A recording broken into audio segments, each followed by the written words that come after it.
En ellos había un conocimiento que nacía del amor, de la pasión por la literatura. Aurora había traducido muchos de los libros que yo había leído en Lima sin saber que la traductora era Aurora, libros de Sartre, ensayos de Sartre, traducciones del inglés. Más tarde sería la traductora de la famosa tetralogía de Darrell, ¿no? Del Cuarteto de Alejandría.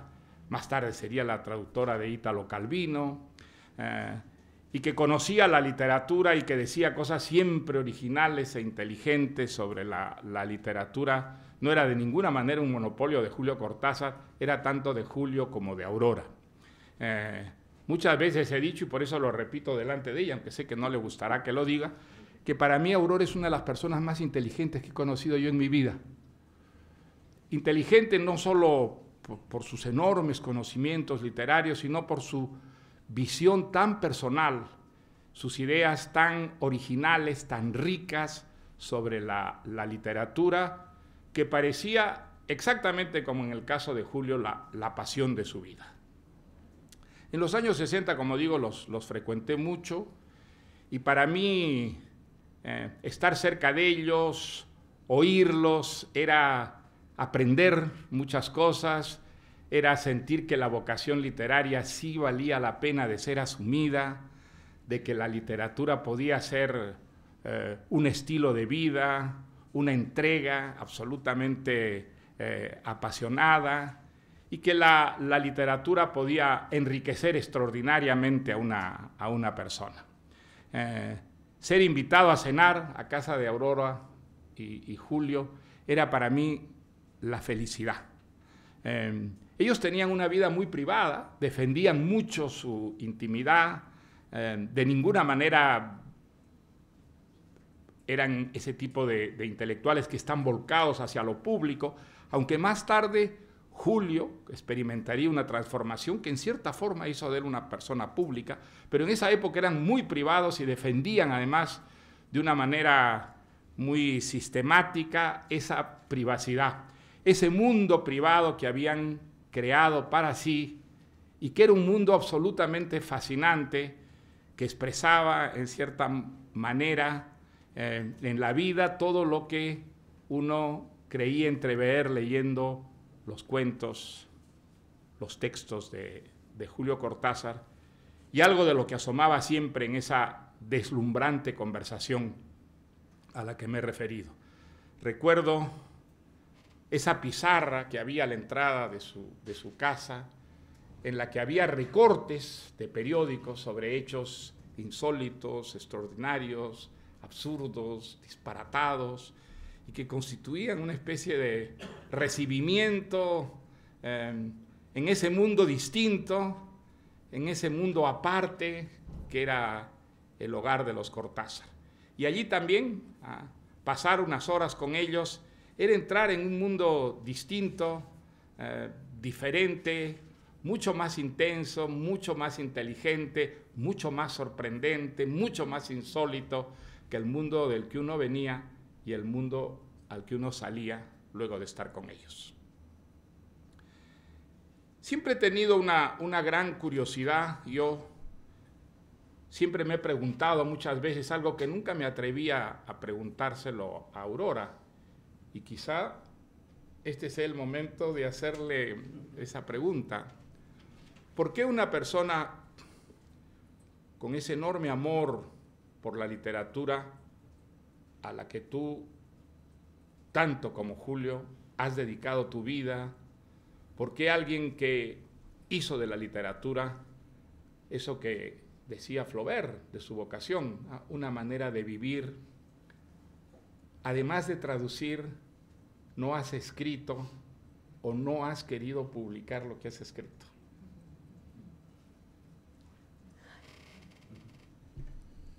Bueno, lo primero que quiero decir es cuánto me hubiera gustado conocer a Aurora y a Julio.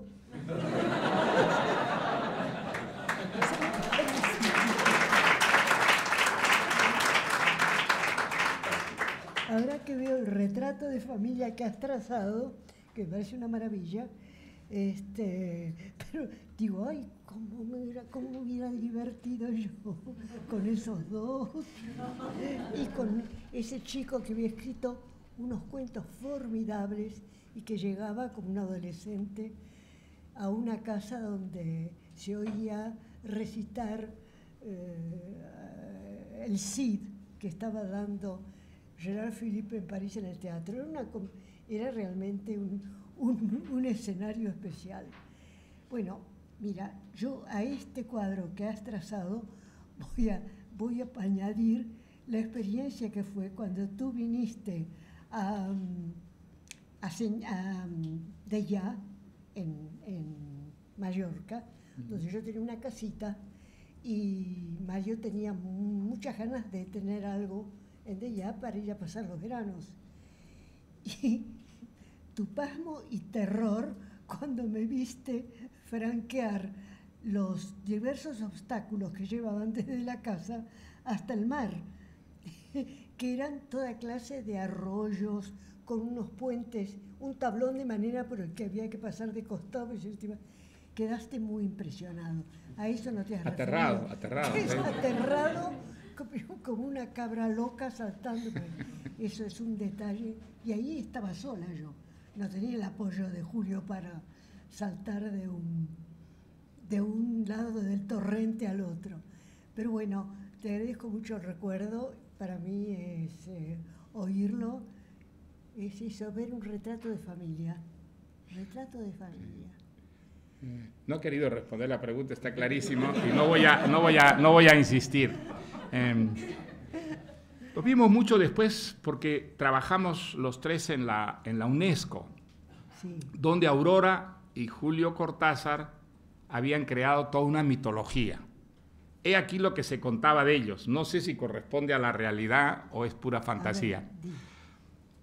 Que Julio Cortázar y Aurora se habían presentado a uno de los concursos que periódicamente hacía la UNESCO de traductores, que había que pasar para poder ser contratado como traductor. Hay que decir que todo latinoamericano que estaba en París y que tenía algún tipo de vocación literaria o artística soñaba con ser traductor de la UNESCO, porque era una seguridad, porque estaba muy bien pagado el trabajo de traductor. Y se dice que en ese concurso Julio y Aurora sacaron los dos primeros puestos. Y se dice que primero fue Aurora y segundo Julio. Y que entonces, como habían sido los primeros, la UNESCO les ofreció un trabajo permanente. Eso era ya sacarse la lotería, entrar al paraíso vestido, era la seguridad absoluta. Pero el mito venía de que ellos habían rechazado el contrato de empleados permanentes. Y les habían preguntado, ¿pero por qué? Pero si es el sueño de todo el mundo ser traductor permanente de la UNESCO. Y habían dicho, porque nosotros queremos mucho tiempo para dedicarnos a escribir y leer.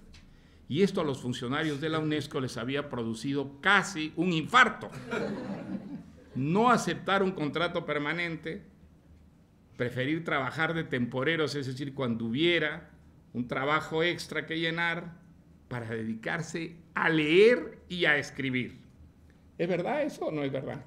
Es verdad, sí, que sacamos el primero y el segundo puesto, pero yo no sé si yo me equivoco, pero creo que Julio fue el que sacó el primero y yo el segundo. Por si acaso... Pues allí en la UNESCO corría la noticia de que tú habías sacado el primero y Julio el segundo. O sea que tal vez no.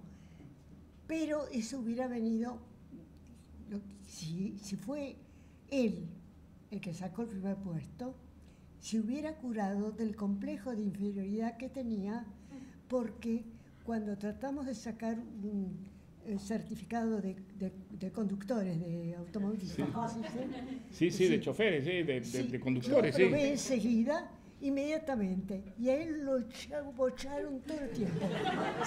No conseguía que le...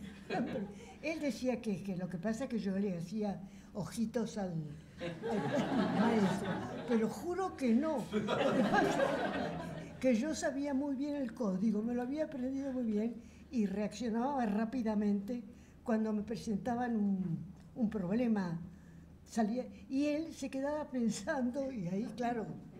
Pues parece que ese es un problema de los escritores del boom, porque Patricia sacó el carnet de conducir antes que yo. A mí me desaprobaron también la primera prueba.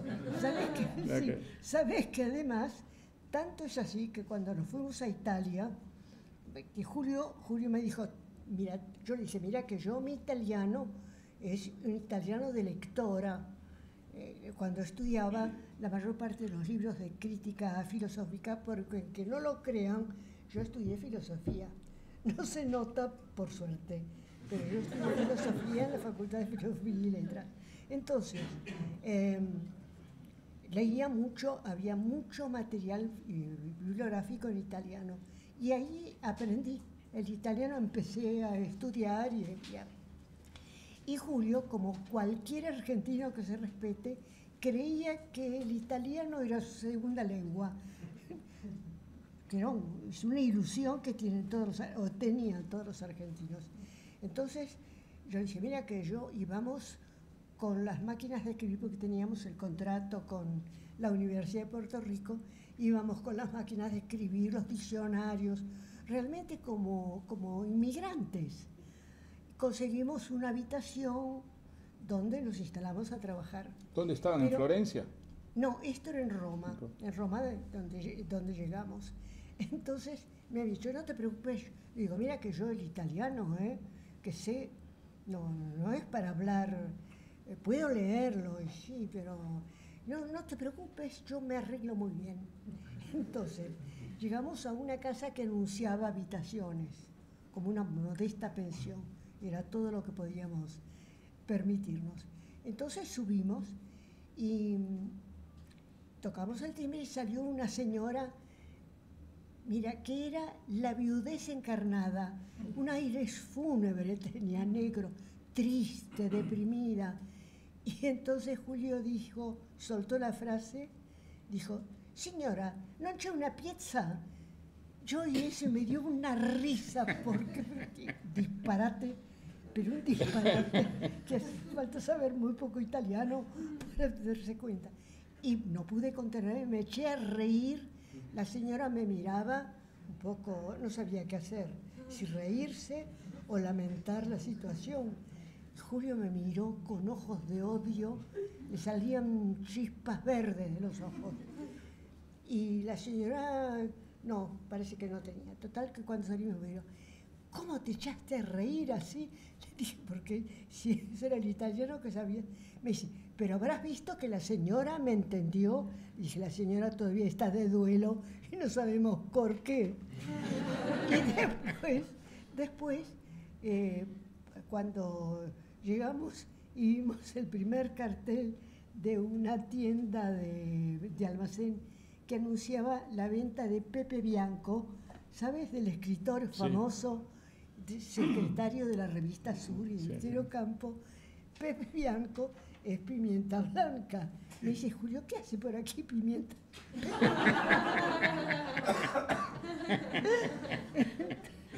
Fue tan divertido. Y le dije, ¿ves? Mira, yo me voy a inscribir en una academia de esas que anuncian, porque de todas maneras creo que tengo que ver bien el vocabulario corriente, además, en fin. Y fui, me anoté en una academia, bueno, y estuve yendo, y las primeras veces dije, mira, tendrías que venir, porque es muy buena, el profesor es muy bueno, hay pocos alumnos. Me dice, no voy a ir. ¿Por qué no me saben?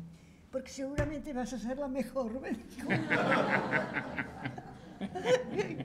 Qué cómico. Bueno, entonces, esto es una imagen, digamos, de toda una época de nuestra vida. Y es una imagen muy simpática. No tiene ninguna importancia más que eso, que las fotos que le sacan a uno así. Era el Julio Cortázar de esos años. Luego cambió mucho, pero el Julio Cortázar de esos años era, como dije, alguien que tenía un mundo muy privado y un mundo muy personal, un mundo que tenía que ver mucho con su sensibilidad, con sus curiosidades, sus manías, el mundo sobre el que además está construida su obra. A mí me fascinaba también por eso, porque conversar con Cortázar era sacar una serie de informaciones fundamentales sobre París. Él conocía un París que era suyo, las cosas que a él le llamaban la atención, los lugares a los que describía de una manera que resultaban sorprendentes, insólitos. Él sabía qué exposiciones había que ir a ver, qué películas había que ir a ver, y que generalmente no eran ni las películas que tenían más éxito con el público o con la crítica, y a veces pintores que pasaban inadvertidos. Le gustaba lo que era sorprendente, lo que era infrecuente, lo que los surrealistas llamaron lo maravilloso cotidiano, ¿no? Esa es una idea del surrealismo, una idea que desarrolló mucho Breton en los primeros manifiestos surrealistas, es decir, que en el mundo perfectamente previsible, doméstico, cotidiano, hay de pronto unos indicios que abren como una ventana hacia un mundo secreto, hacia una dimensión insólita, mágica. Yo creo que en lengua española no hay ningún escritor que haya mostrado en su obra la existencia de eso que los surrealistas llamaban lo maravilloso cotidiano. Creo que en los cuentos, en las novelas de Cortázar, en los textos de Cortázar, ocurre siempre comenzar instalados en una realidad que es perfectamente reconocible a través de nuestra experiencia, y que de pronto, de una manera insensible, va transformándose, va como abriendo de pronto unas puertas, revelando unas tensiones profundas, y de esta manera va transformándose y adquiriendo, digamos, una personalidad absolutamente diferente de la que parecía tener al principio. Creo que esa es una constante en la obra de Julio Cortázar, y algo que da unas características muy personales a su mundo fantástico, un mundo fantástico que es muy distinto del de otros escritores fantásticos. Creo que también es muy importante hablar de la generosidad de Julio. Julio era una persona que dedicaba mucho tiempo a ayudar a jóvenes escritores. Los escritores pues conocidos reciben manuscritos, reciben muchas veces pedidos de gente joven que quiere escuchar sus consejos o que lean sus manuscritos. Y la mayor parte, yo diría la inmensa mayoría de los escritores tratan realmente de sacudirse, ¿no?, de esas responsabilidades que les toman mucho tiempo y que a veces les granjean enemistades. Cortázar, ¿no? Yo creo que Cortázar dedicaba mucho tiempo a leer los manuscritos que le enviaban los jóvenes, a aconsejarlos y a hablarles con mucha franqueza de los aciertos o los desaciertos que encontraba en esos textos. Y de eso yo soy realmente testigo vivo, porque yo le llevé a Julio y a Aurora el manuscrito de La ciudad de los perros, de mi primera novela.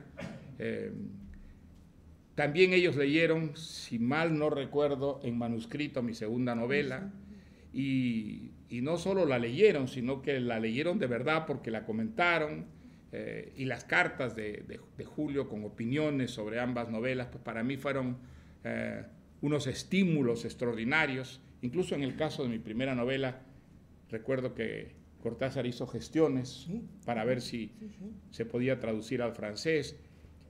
Eso que hizo conmigo lo hizo con mucha gente joven, porque era una persona muy generosa con los jóvenes escritores.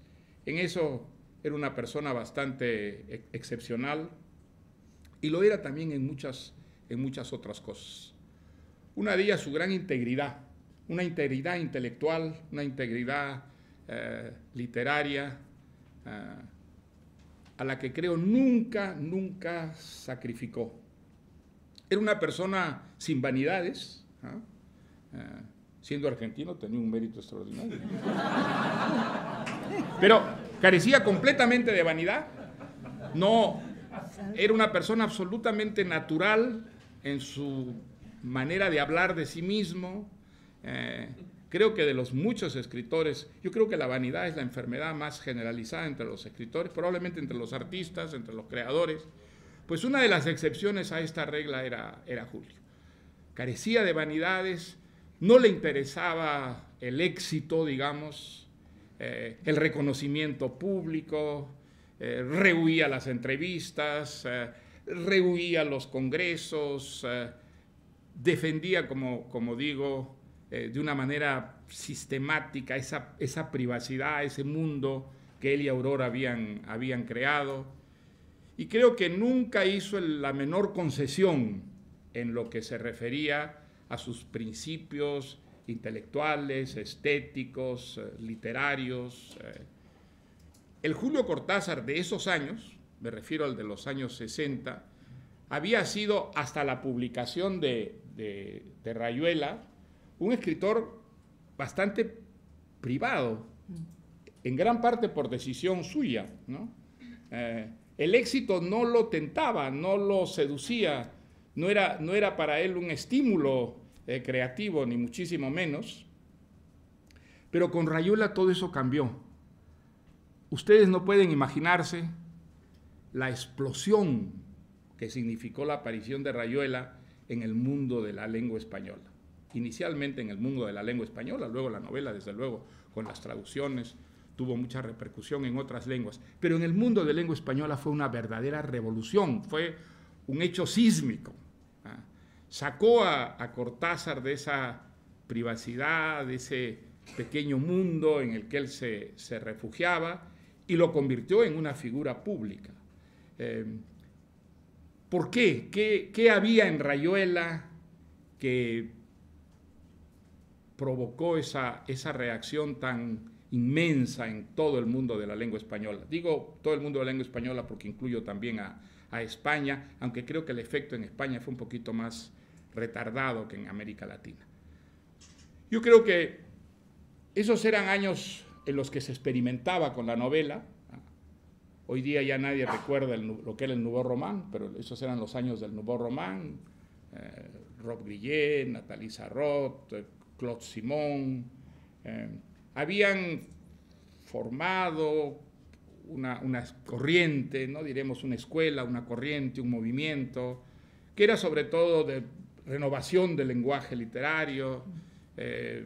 Nathalie Sarraute, que era un poco la teórica del grupo, sostenía que ya no podía haber personajes en las novelas, que el personaje correspondía a la novela del siglo XIX, a un cierto tipo de sociedad, y que en el mundo del siglo XX avanzado, pues la novela tenía que expresar, representar otras manifestaciones de la realidad en vez de los personajes. Bueno. Pero digamos que el experimento estaba en el aire, pero Rayuela resultó un experimento tan absolutamente radical, fue tanto más lejos que todos los otros experimentos, que creo que eso es lo que hizo que llegara a un público tan vasto y que afectara tan profundamente, sobre todo a los jóvenes escritores, a los críticos o a los lectores más informados. ¿Qué es lo que sorprendía más en Rayuela? Yo creo que sorprendía todo. Sorprendía la revolución de las estructuras novelescas. Había una construcción en Rayuela que no tenía precedentes. En la novela jamás se había, digamos, construido una historia rompiendo de una manera tan flagrante las unidades de tiempo, de espacio. Había una revolución lingüística. El lenguaje con el que está escrito Rayuela, o los lenguajes quizá, para decirlo con más justicia, con los que está escrito la novela tampoco tenían precedentes. Había desde luego precedentes extraordinarias en otras lenguas. Joyce había hecho una revolución lingüística, Proust había hecho una revolución lingüística, pero el tipo de revolución lingüística que produjo Cortázar no tenía precedentes en la narrativa en nuestra lengua. ¿Qué cosa era lo extraordinario en este lenguaje? Era la falta de amaneramiento, la falta de embaramiento, algo que Cortázar siempre detestó. Él detestaba esos escritores que decía se ponen la corbata y el saco para escribir, ¿no? Él escribió siempre en mangas de camisa, y Rayuela, lo que parece, es escrita realmente en mangas de camisa. Había una espontaneidad, una naturalidad, una apariencia de oralidad en la prosa que parecía una prosa no premeditada, una prosa que salía casi como una respiración de quien escribía. Por supuesto, algo que no existe, algo que no es nunca una realidad. Toda prosa es siempre una composición intelectual, pero la composición intelectual de Cortázar tenía esa virtualidad extraordinaria de hacer aparecer a la prosa como hablada, como dicha, una prosa de una naturalidad y de una fluencia absolutamente espontánea, natural, que uno relacionaba inmediatamente no con lenguajes librescos, sino con el lenguaje oral, el lenguaje de todos los días. Otra gran revolución, y quizá la mayor revolución de Rayuela, es la importancia del juego. El juego había aparecido en literatura, desde luego, muchas veces, pero nunca en una obra construida enteramente sobre la idea del juego. El juego del narrador, el juego de los personajes, el juego en las historias que la novela contaba, y el juego en el autor que está detrás de toda esta creación. Un juego que es a veces un juego risueño, y a veces es un juego dramático, y a veces es un juego trágico, pero el juego es algo absolutamente, digamos, central, capital. Cortázar le dio al juego una dignidad, un protagonismo literario que hasta entonces, yo creo, no había tenido prácticamente en la literatura en nuestra lengua. Desde luego, el humor es un hecho absolutamente central también.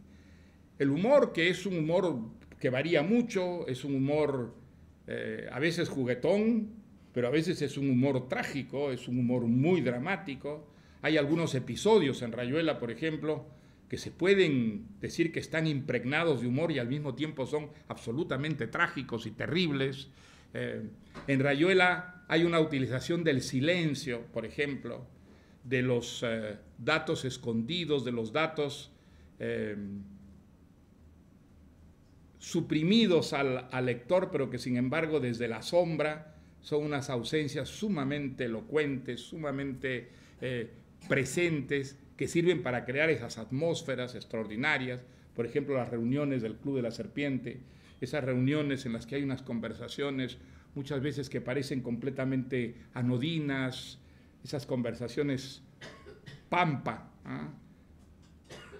En las que de pronto uno descubre que lo que verdaderamente está ocurriendo allí no es mencionado y sin embargo está siendo vivido, compartido por todos los personajes, como la muerte de Rocamadour, por ejemplo, uno de los momentos más trágicos, más terribles de la novela, y que sin embargo, increíblemente, ese momento de alguna manera está también saturado de humor. Bueno, esas combinaciones imposibles también le dan a Rayuela una presencia. El libro tuvo un éxito absolutamente extraordinario y convirtió a Cortázar en algo que nunca había querido ni soñado ser, una figura pública, una figura realmente pública. ¿Esta descripción te parece más o menos justa, fiel o no se ajusta a la...? Es verdad, se pueden añadir detalles, sí, pero yo, como a Julio le hubiera encantado que yo lo dijera, lo voy a decir. Se refiere a su falta de vanidad, es cierto.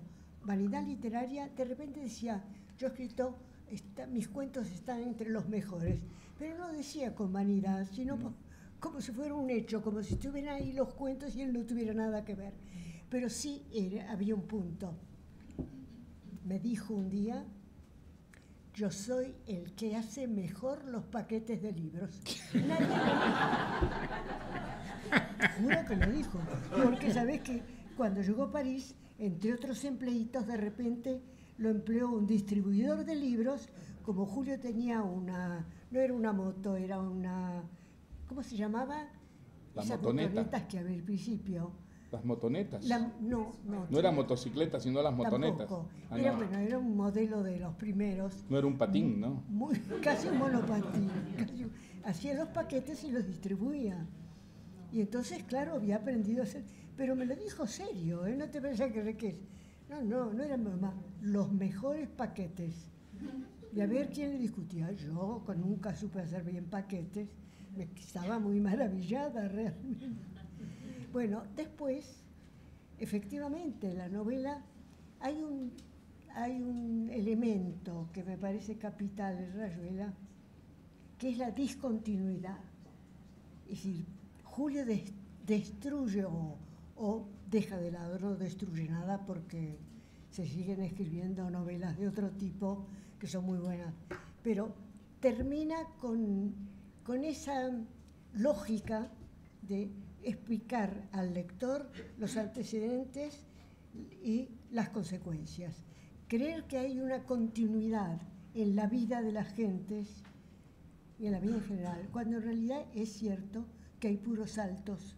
Lo que importan son los saltos más que la continuidad. Y eso es una novedad, creo yo. Y también lo hace en el estilo. Rompe de repente la forma de hablar que es, digamos, culta y pasa a un vocabulario común. La oralidad es relativa en Julio. Yo creo que es una oralidad de escritor. Sí, sí. No es una copia, no es un registro sonoro. Claro que no. No es eso no existe, sonoro. eso no. Claro, es una forma recomposición. de oralidad escrita. Claro. Y eso también es interesante. Es simulada, pero es tan persuasiva que parece la realidad. Parece, pero en realidad no es. En realidad no es al pie de la letra oral, no. Es al pie de la letra escrita. Y eso es muy curioso porque consigue el milagro de hacerte creer que así hablaban. Exactamente, sí. Y no. Así hablaban para en realidad es mucho más expresiva de lo que quiere decir que si utilizara el lenguaje oral. Y eso se ve muy claramente en el libro. Y después, la resonancia, mira, el libro cayó como una bomba,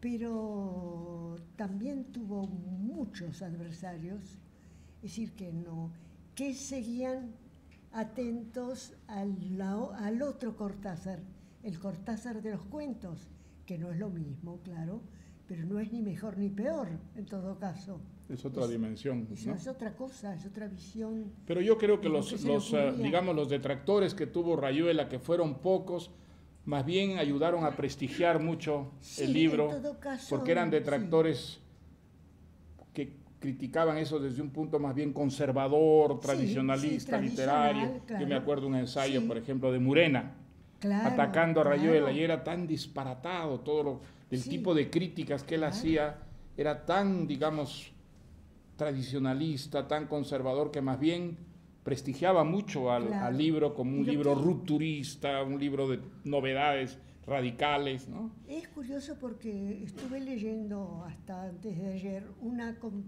te conté, creo, me refería a ello, una correspondencia de Damián Bayón, que fue amigo nuestro y profesor de arte, Bellas Artes y de arquitectura, en fin, un hombre de una gran cultura.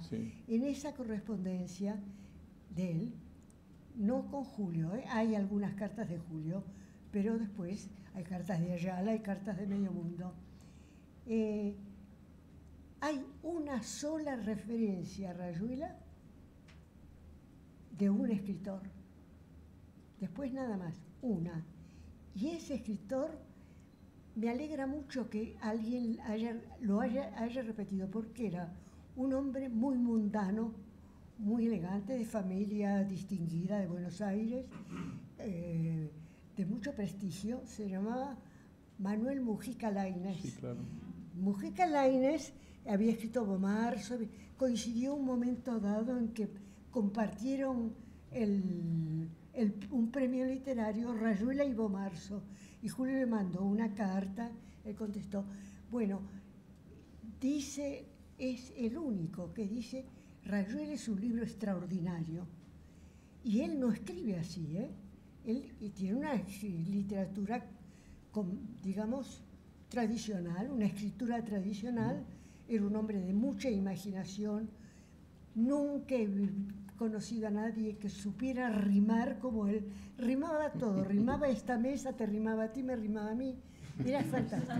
Pues él es el único. Y la correspondencia de ese año no verás ninguna referencia. Sí, en cambio, los lectores. Ah, no, los lectores, pero los jóvenes escritores quedaron muy marcados y empezaron a surgir imitadores de Julio Cortázar por todas partes. Claro, eso es fatal. Pero esas son curiosidades de la historia literaria, porque que nadie haya dicho, bueno, Murena, que era un hombre inteligente, dijo... Pero desde el punto de vista literario, una persona totalmente pasadista, ese libro no lo va a leer los nadie. Cánones clásicos... Y además, dice, esa frase, para empezar, se ha hecho la frase más importante de la literatura argentina del comienzo de una novela. Encontraría la maga, todo el mundo se acuerda de eso. Dime una cosa, Aurora, y te dijo Julio Cortázar que la maga eras tú, ¿no? No, ¿qué va a ser? Ningún retrato ningún personaje del libro es un retrato. Pero yo creo que el parecido que tiene la maga contigo es inmenso. Pero no. Y quizá Cortázar ni siquiera se dio cuenta cuando escribía el personaje Mira, que estaba utilizándote a ti como modelo. Otras personas han encontrado otra presunta maga. Maga es un montón de palabras en un papel. No es una persona viviente, no es el retrato. Pero digamos, de acuerdo, todos los personajes literarios pues son personajes que no son de carne y hueso, sino de consonantes y vocales. Pero están todos más o menos inspirados en distintos modelos. Y yo creo que si hay un modelo vivo que se acerca a la maga, clarísimamente eres tú, por lo menos en los años 50 y 60. Yo creo que una de las cosas que desconcertaba mucho en ti a la gente era esa sensación que tú dabas de vivir en un mundo que no era solo el real, sino un otro mundo, de tener por lo menos parte de tu persona en un mundo al que nosotros no accedíamos. Y esa es la maravilla de la maga. Por eso la maga es tan misteriosa, tan seductora, tan encantadora. Está pisando la realidad y al mismo tiempo da la impresión de que está en otra realidad, que es capaz de compartir con la realidad real. Yo no creo ser la maga, pero ni de lejos. Bueno, incluso el retrato. Yo creo que es más acertado los que creen ver en una persona que efectivamente fue amiga, una amiga mía también conocida, pero que ella niega ser la maga, porque se ofendió era amiga de Julio y mía, se ofendió porque o le dijeron que era ella, o ella pensó que era ella, y como no sabía bien el español, confundió la palabra maga con la palabra bruja. Y se creyó que estaba tratando de bruja. ¿Cierto? Es así. Bueno, claro, ¿cómo explicarle que no es lo mismo? Hay otro tema que quizá valga la pena mencionarlo, porque bueno, yo creo que es un hecho capital en la vida de Julio Cortázar, y es su transformación. La transformación de Julio, para mí ocurre a fines de los años 60. ¿No? Esa persona privada, más bien secreta, de pronto se vuelve una persona pública. Sí. Es una persona que sale y que empieza, para decirlo con una metáfora, a vivir en la calle. ¿No? Él vivía en la Rue du General Beret, con Aurora, habían creado ese pequeño mundo tan profundamente literario, estético. Y de pronto Julio sale a la calle y pasa a vivir en la calle. Se convierte en una persona pública. La política era algo que él desdeñaba, no le interesaba, le daba la espalda. Recuerdo mucho, porque en esa época a mí me interesaba mucho la política, y Julio inmediatamente que se tocaba el tema político de alguna manera bostezaba y lo evadía. Yo siempre cuento la anécdota, yo era muy amigo de Juan Goytisolo, que vivía en París, y le propuse una vez a Julio Cortázar presentárselo. Le dije, te presentaré a Juan Goytisolo. Y me dijo, no, mejor no, es demasiado político para mí. O sea, que él tenía una idea de la política como algo que estaba totalmente reñido con su mundo. Y de pronto, a partir de los años 60, muy avanzados, quizá el 68, que creo que es el año que él señalaba como el de la frontera, él pasa a interesarse por la política y además a interesarse y a entregarse, además con esa, digamos, integridad con que él asumía ese tipo de convicciones, de compromisos. Pasa a defender a Cuba, pasa a defender a Nicaragua, firma manifiestos, asiste a congresos políticos y en cierta forma, sin renunciar a la literatura, pues se convierte en un militante político. Al mismo tiempo, no solamente, digamos, la política aparece en él, aparece una especie de avidez por un tipo de vida que antes él parecía, digamos, no solo, no diré desdeñar, pero sí, digamos, considerar más bien muy, muy secundaria la relación con la gente joven, un tipo de vitalidad que antes, digamos, parecía como sublimada por sus grandes pasiones, la lectura, la pintura, la música, el jazz. Para mí, digamos, que tenía una imagen de él tan clara, que va desde el año 58, que lo conocí, hasta el año que estuvimos juntos en Grecia, ¿te acuerdas? Que debe haber sido el 66, 67, por ahí. Y de pronto volverlo a ver después era como estar con otra persona.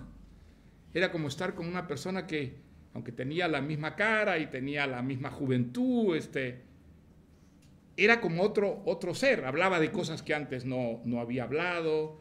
Tenía unas preocupaciones, unas inquietudes que antes ignoraba por completo, que parecían completamente al margen de su mundo.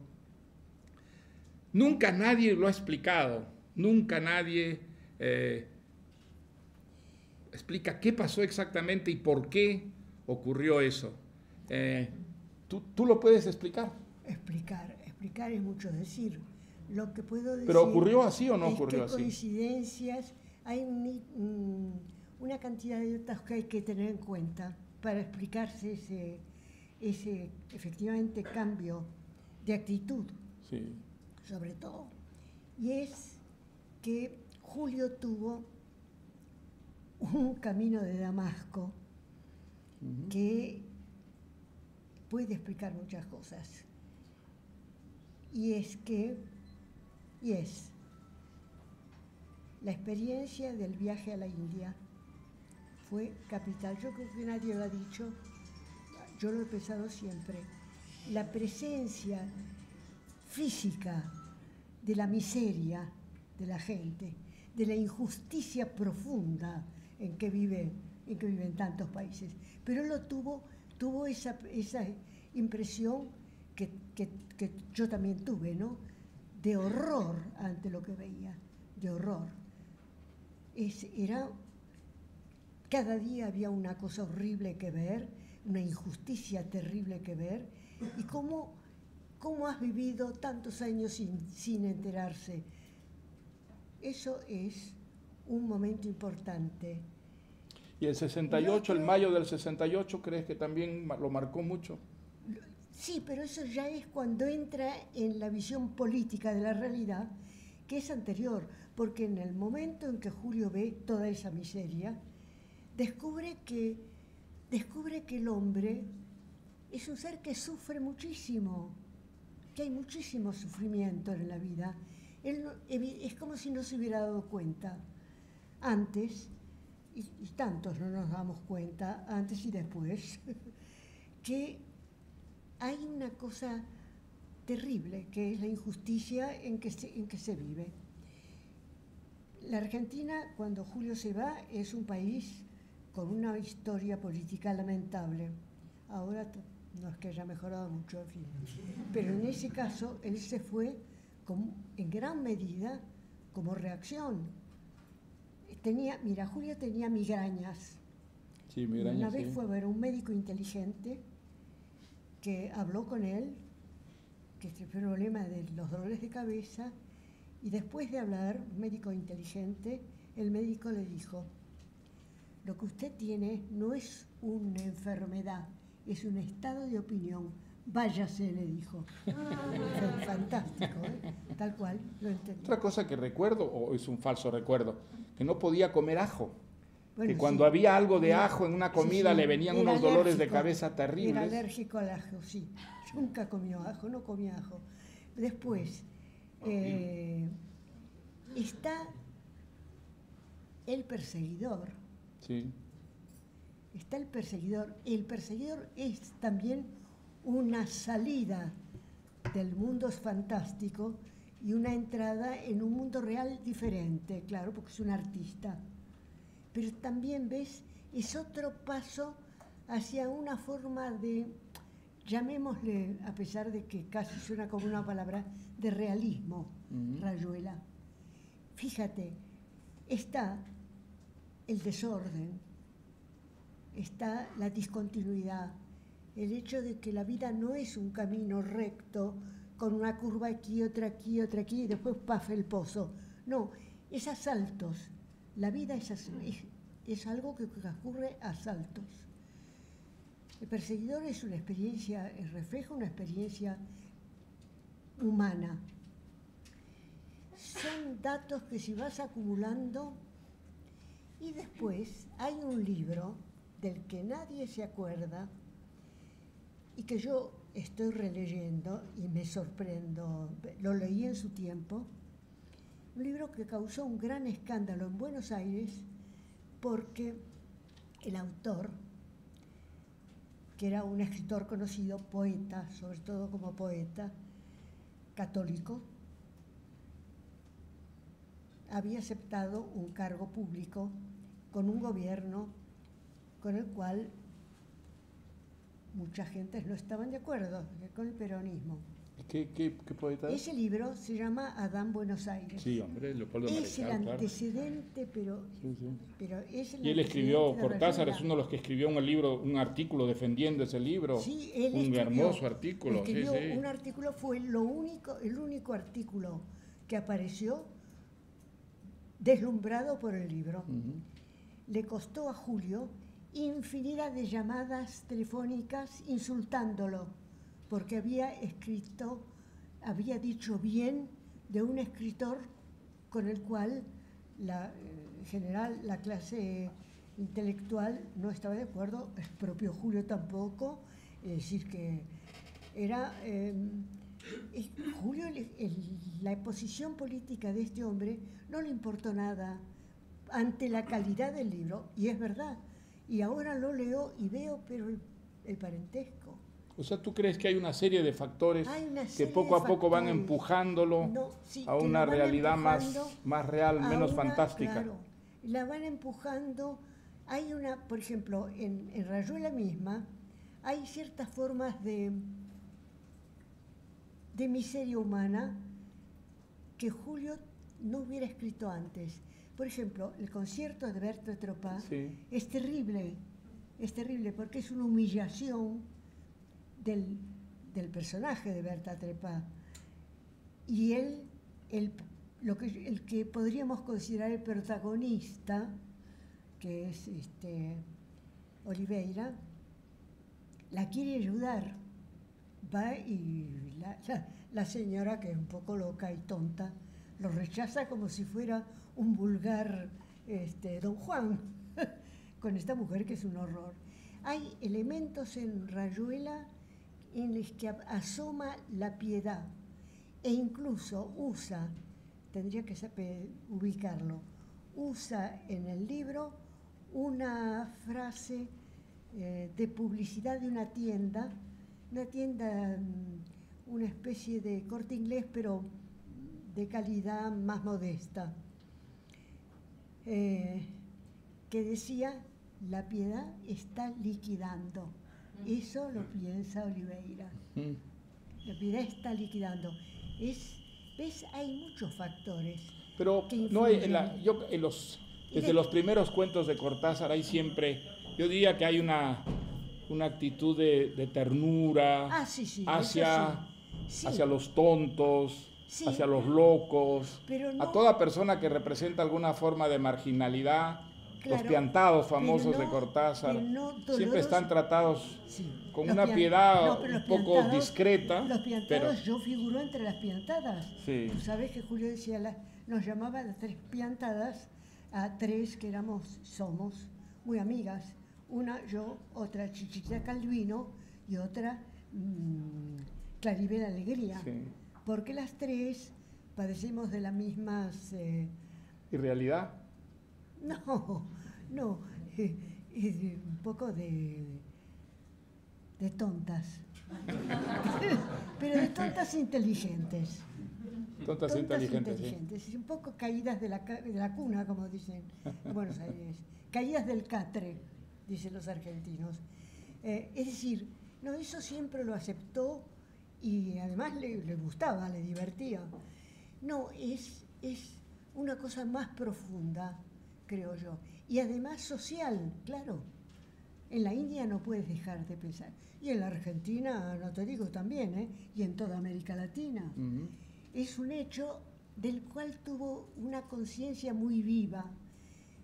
Es como si por primera vez hubiera visto la miseria que veíamos en Nueva Delhi, ciudad moderna, etcétera, etcétera. Pero un cadáver de un chico cubierto de moscas en la calle no te deja... No, es difícil no reaccionar, es difícil. Y la presencia de la muerte todo el tiempo como una salvación en el fondo. Terrible. No, yo creo que hay un cambio. De golpe tuvo conciencia del dolor de estar vivo para muchos, ¿sabes? Y entonces tomó posiciones que políticamente lo inclinaban y ahí empezaron las disidencias, claro, porque como todos estamos de acuerdo de que el mundo tendría que ser más justo, pero todos creemos en fórmulas diferentes. Claro. Y entonces no sé qué pensaría hoy. Pero yo creo que Julio era una persona honesta, ¿no? Una persona honesta y que seguramente hubiera sacado conclusiones de todas maneras de las cosas que han pasado, ¿no? Seguro. Pero bueno, no hay manera de saberlo, ¿no? Eso. Seguro, pero se murió antes de que viéramos lo que podía pasar. Y eso es una lástima. Lo que es interesante señalar es que en esa época, a pesar de que llegó pues a haber muchas discrepancias entre escritores que habíamos sido muy amigos, y de hecho yo tuve muchas discrepancias con Julio, pero la amistad no se vio dañada. Nunca, no se vio dañada. No, él siempre hizo un esfuerzo extraordinario para preservar la amistad por encima de las diferencias políticas. Sí, siempre. Siempre lo hizo. La amistad, era su amigo, pensaban que las cosas había que hacerlas de otra manera, pero no. Y yo recuerdo un texto de él, que es un texto de los últimos tiempos ya, que a mí me conmovió mucho leerlo, porque ya no lo volví a ver a Julio yo, donde él se refería a Octavio Paz y a mí, y decía, a pesar de que se discrepe con ellos, hay que reconocer que pudieran tener alguna razón en las críticas que hacen, ¿no? Siempre recuerdo eso. Absolutamente así, absolutamente leal. Era su amigo y ya está. Una digamos, pregunta que uno se formula siempre cuando se enfrenta a la obra ya cerrada de un escritor, aunque cerrada a medias, porque después de la desaparición de Julio han seguido apareciendo, en gran parte gracias a Aurora, digamos, muchos textos de Julio, la correspondencia, por ejemplo, que es impresionante, era un gran escritor de cartas, era un gran corresponsal, y la correspondencia pues es un mundo que enriquece mucho su mundo, y nos enriquece mucho además la percepción del mundo de Cortázar. Pero siempre cabe preguntarse qué es lo que va a quedar sobre todo de ese escritor. Los cuentos, las novelas, una cierta visión del mundo. ¿Tú tienes una idea? No tengo una idea. Yo pienso que hay que esperar 50 años más. De los 50 que han pasado de Rayuela, que es lo que ha provocado toda esta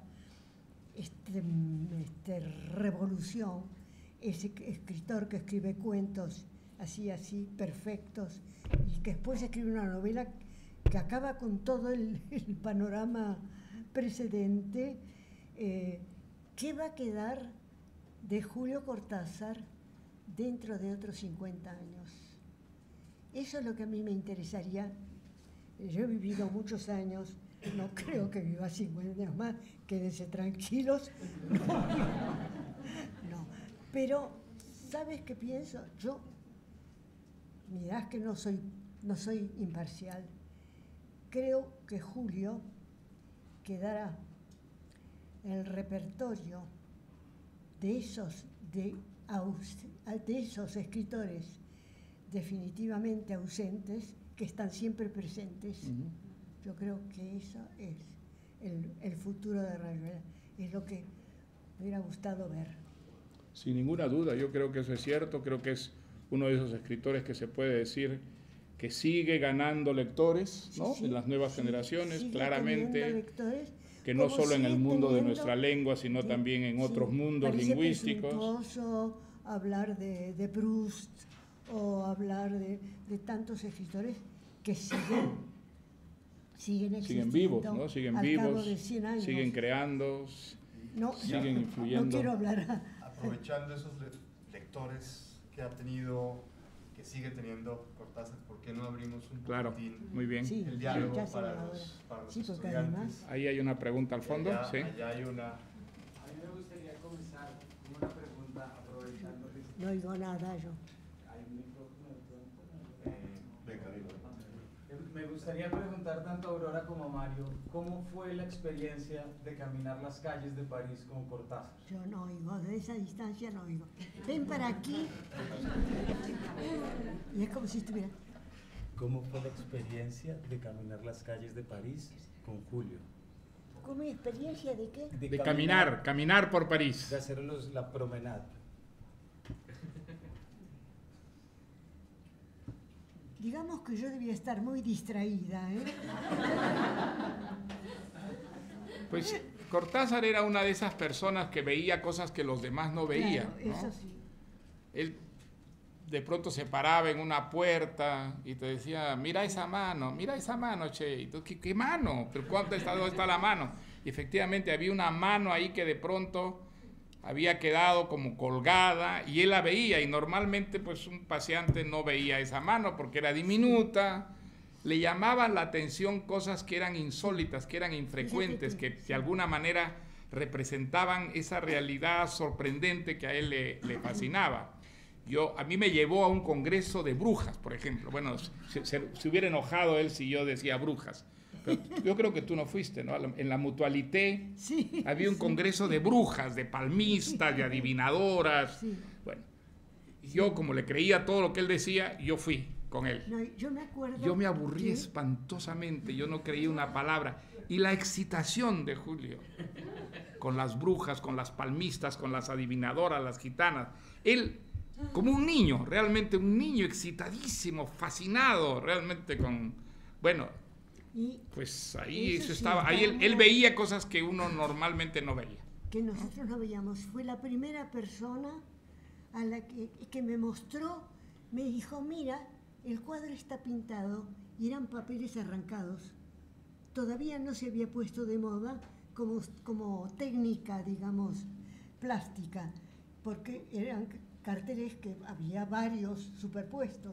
Arrancaban uno y entonces quedaba efectivamente, cuando lo mirabas como cuadro, era un cuadro.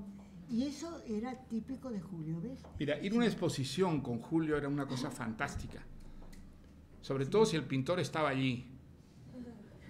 Yo siempre me pongo muy incómodo si veo los cuadros con el pintor delante, porque no sé qué decirle, ¿eh? No sé qué espere el pintor que le diga. En cambio, Julio en eso era un maestro absoluto. Él podía ver unos disparates monumentales, pero él, con gran amabilidad, le decía al pintor, y yo creo que estoy repitiendo algo que le oí decir en una exposición que era estremecedoramente mala, dijo: mira, che, ese amarillo me perturba. Entonces, claro, la felicidad del pintor, bueno, ese muchacho sentía realmente que había llegado al cielo. Ese amarillo me perturba.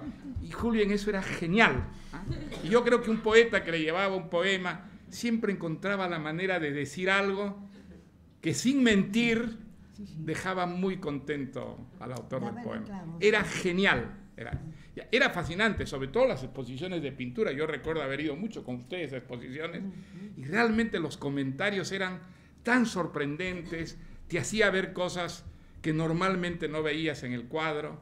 Digamos, era un mundo que él no solamente inventaba, sino que proyectaba sobre el mundo real, ¿no?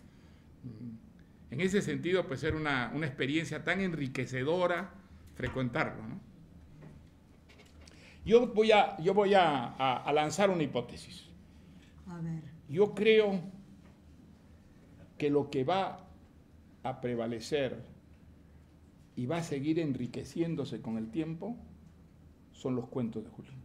Los cuentos. Yo creo que en los cuentos él alcanzó una maestría insuperable, que los cuentos de Julio tienen esa especie de ambigüedad en la que se mezclan la fantasía y la realidad, lo verosímil y lo fantástico. Tú has citado el caso del Perseguidor, por ejemplo. A mí me parece es una obra maestra absoluta, uno de los relatos más extraordinariamente logrados y probablemente el único que yo recuerde en el que la estructura del cuento representa la música sobre la que habla y que es la esencia de la historia. Y ese es un relato pues realista, ¿no es cierto? Sí. Estuvimos hablando de Casa Tomada, que me parece también uno de los relatos más extraordinarios de Cortázar. Todo lo que está dicho en esas pocas páginas, un relato como Axolotl, por ejemplo, qué cosa tan absolutamente sorprendente como en un texto tan breve asistimos de pronto a esa transformación sobrenatural, ¿no es cierto?, del hombre que está mirando ese pez en el pez que está siendo mirado. En fin, creo que en los cuentos de Cortázar hay un tipo de maestría que tiene que ver no solo con el lenguaje, sino con una cierta visión de la realidad que es absolutamente personal. Y creo que en el largo plazo probablemente esos cuentos prevalezcan sobre las novelas, sin desmerecer para nada, por supuesto, la riqueza que tiene el mundo novelesco de Julio Cortázar.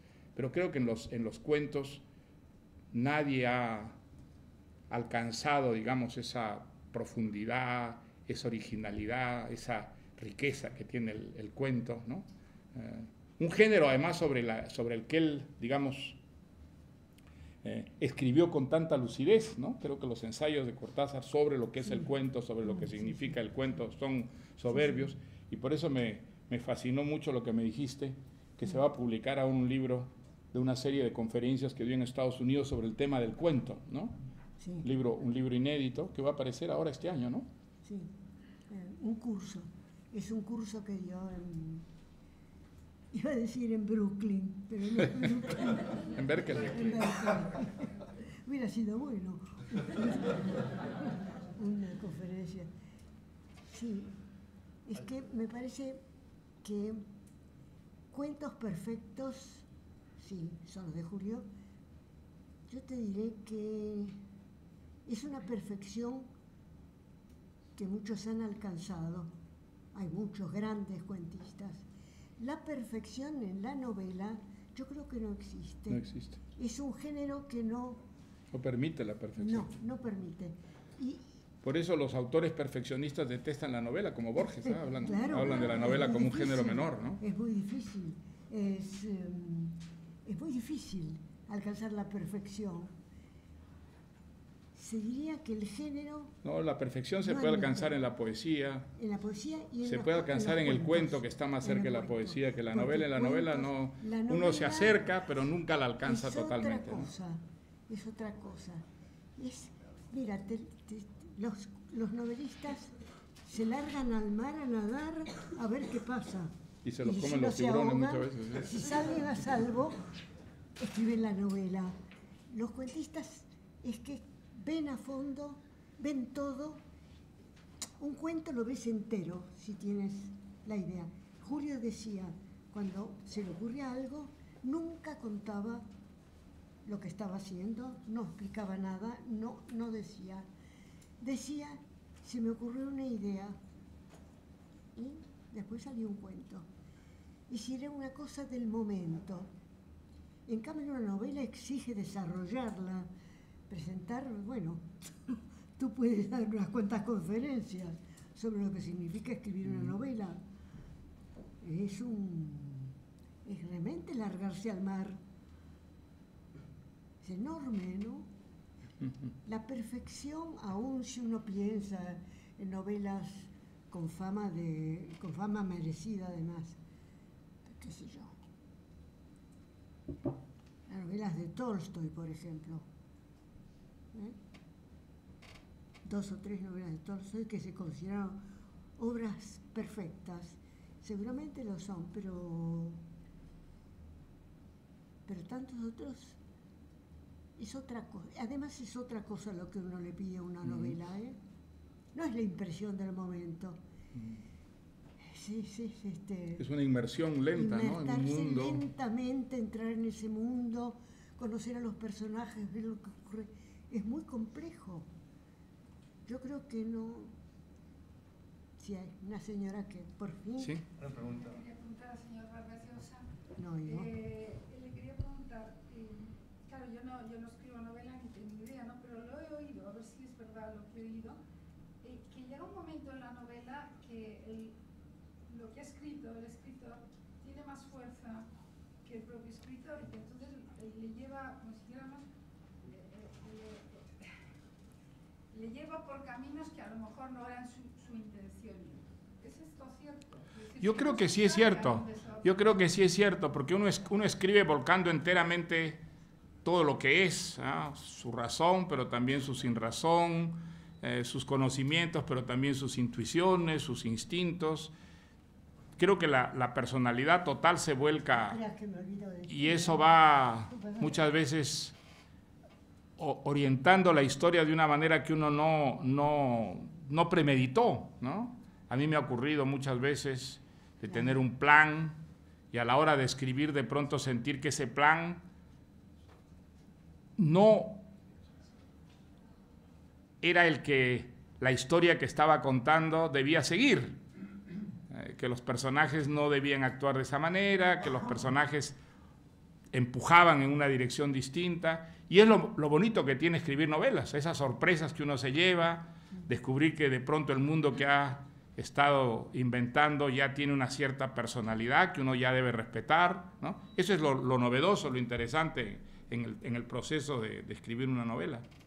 Uno se lleva muchas veces sorpresas y muchas veces por eso los escritores tienen de sus propias novelas ideas que no corresponden a las ideas que se hacen los lectores leyendo esas novelas, ¿no? Por eso no hay que creerles a los escritores lo que dicen sobre sus novelas.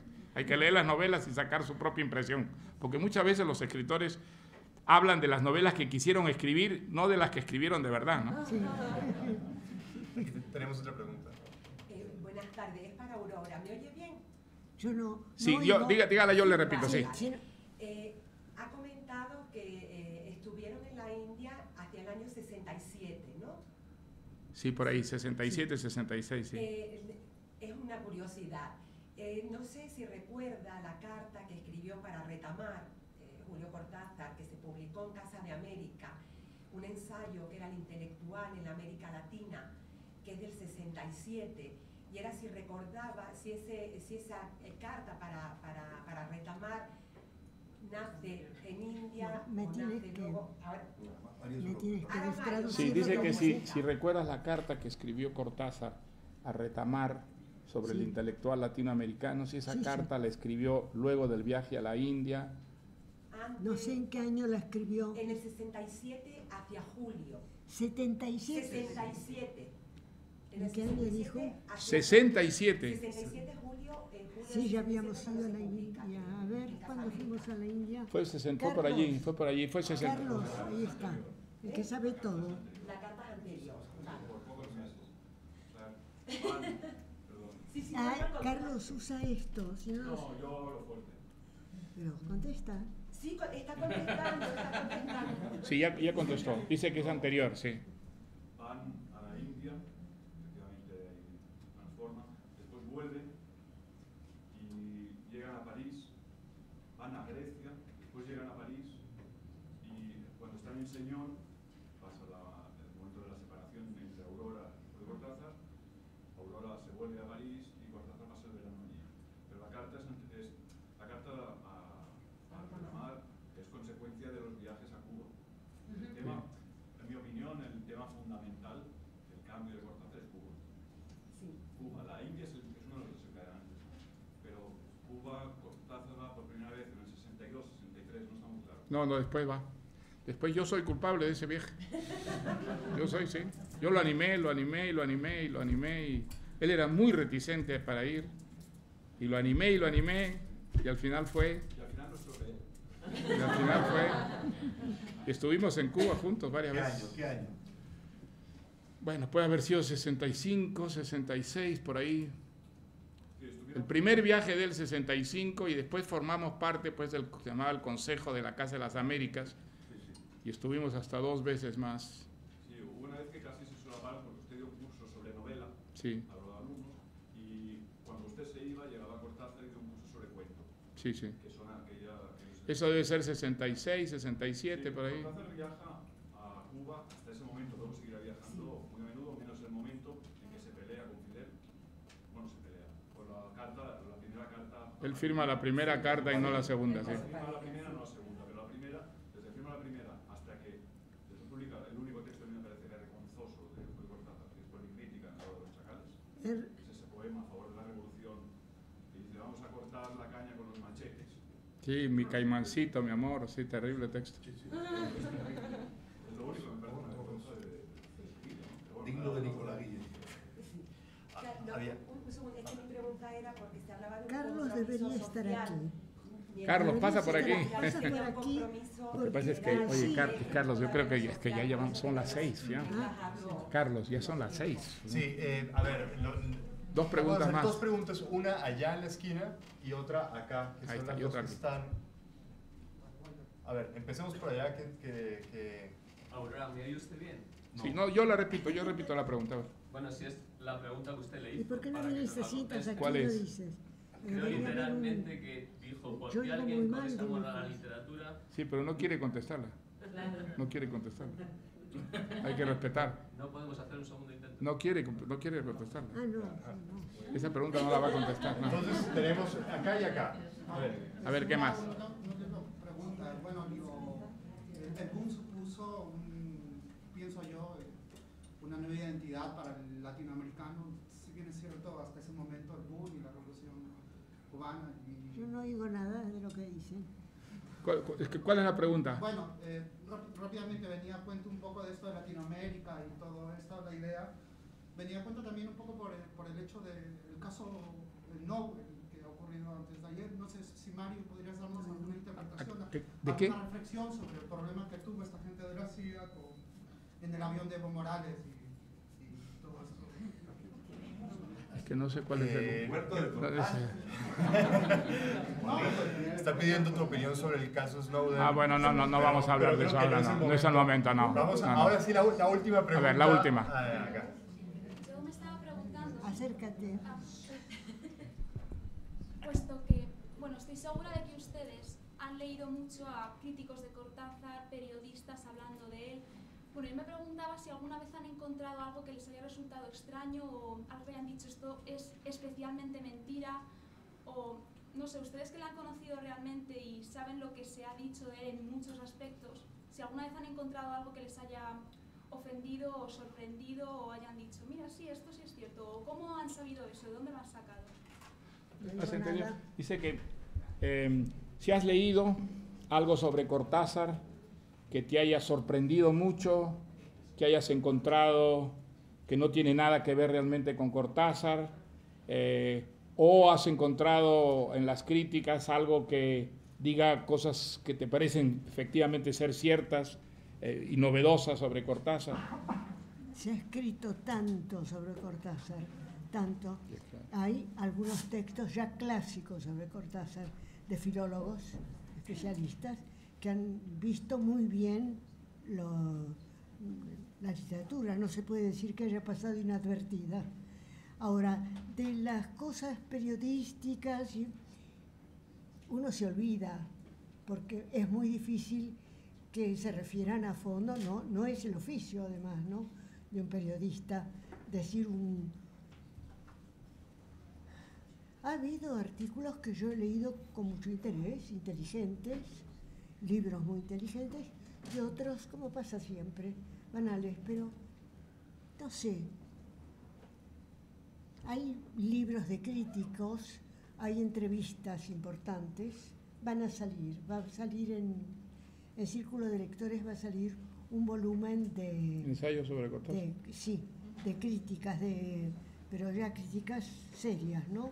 No las pequeñas cosas que sale tanto que es imposible acordarse. Pero hay algunas entrevistas que son muy buenas, como la de Carlos, ¿cómo se llama? Omar Prego. El que siempre me olvido del nombre. Omar Prego. Omar Prego, bueno, sí, esa ya la conoces. Sí. La fascinación de las palabras. Sí. Es una larga entrevista en forma de libro. No, pero hay un muchacho más joven que ha escrito una excelente Conversaciones con Cortázar. Pero este hombre, ¿quién es? Álvarez Garriga, es el que mejor conoce la obra de Cortázar en el mundo, creo yo. Pero es muy modesto y se ha quedado en el fondo. Bueno, ahí está. No importa. El otro que escribió un texto interesante es otro argentino, Los Nuestros se llama el libro. Sí, Luis Hars. Es un buen libro. Luis Hars. Sí, está Luis muy Hars, bien. sí, un ensayo bonito, sí. Y fue escrito en los comienzos.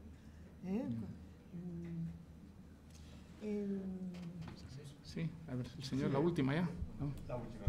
A ver, acércate. Por favor, quisiera saber si usted encuentra una relación entre la literatura de Cortázar y la de Calvino, y la de Ítalo Calvino. No. No.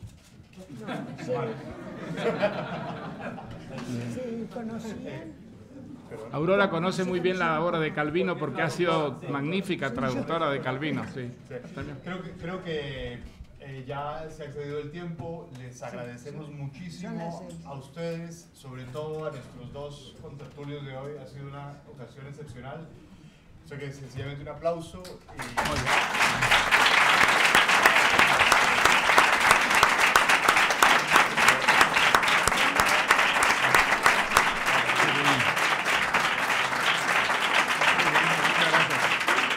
Bueno, un placer, ¿eh?